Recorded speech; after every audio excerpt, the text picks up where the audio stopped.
have had so many challenges. It was I'm like, how many can I do?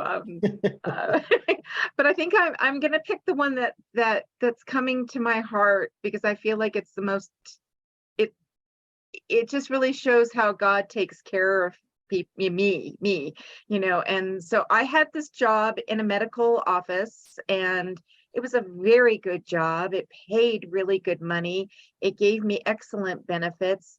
But it had become really stressful, and it really had gotten to the point where, like, my body was telling me this isn't good. I was having digestive issues. I was really stressed out, and it even gotten to the point where it felt like the doctor's wife wasn't happy with me. I was a very high paid employee, and she kept saying things like, well, if you can't get your job done, we could have two people come in and do your job, and we would pay them what we're paying you. Oh, And right. so it had become really just very stressful.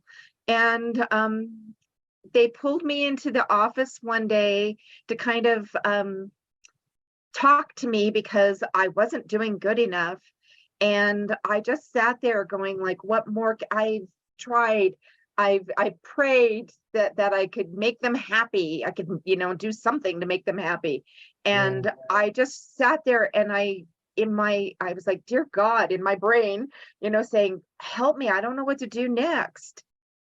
I don't know what to do. And I got very clearly, it's time for you to go. You need to leave. And so in that moment, I quit, and I told Wow. them, I'm not giving any notice. I'm leaving. It's obvious you don't want me here anymore. And I left. And Wow. that was a huge step.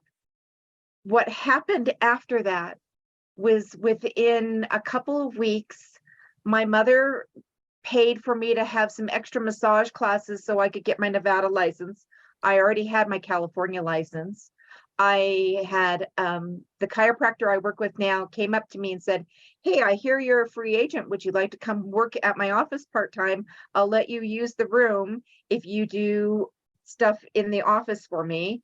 And then through the massage school, I had taken these two classes, and they saw how I was helping the other students. And so they offered me to come in as a teacher's assistant. They would teach me how to teach. They would give me the classes to get me my Nevada license.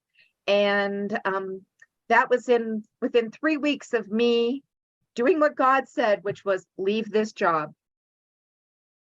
But I did have a similar message from the divine. You don't belong here. You belong somewhere else. And Wow.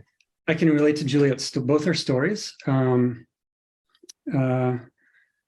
they're all about, I really had to let go of, I had to stop negotiating with God. Wow. Let's put it that way. I just Yeah. stopped negotiating with life because I had a lot of plans, and there are a lot of ways that I was living that helped me feel secure. I was making good money at a previous corporate job many years ago. And I heard, look, you're not going to be on the planet much longer unless you leave, because you have a bigger purpose here. And I didn't realize how much love was involved with that purpose. And where I was working, I just didn't know how to be in that space of love there. It was too difficult for me. And I didn't have access to all these tools and communities and the source of healing and presence. So I left, and I was guided every step of the way. Do this, don't do this, learn this kind of spiritual thing, coaching, etc. And I kept losing money more and more and more over about a decade. So I was like in the desert for about a decade. And and I kept saying, are you sure this is what I'm supposed to do? Because I don't feel a lot of love. And I remember reading one of Ron Roth's messages or phrases about the Dark Night, and it always stuck with me, because when I read it, I was starting to come out of this time.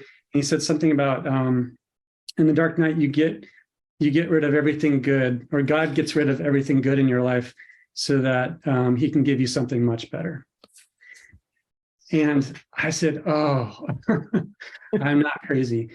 And it wasn't until I finally, I think taking vows as a monk was a really important step, until I finally said, okay, I'm no longer going to compromise.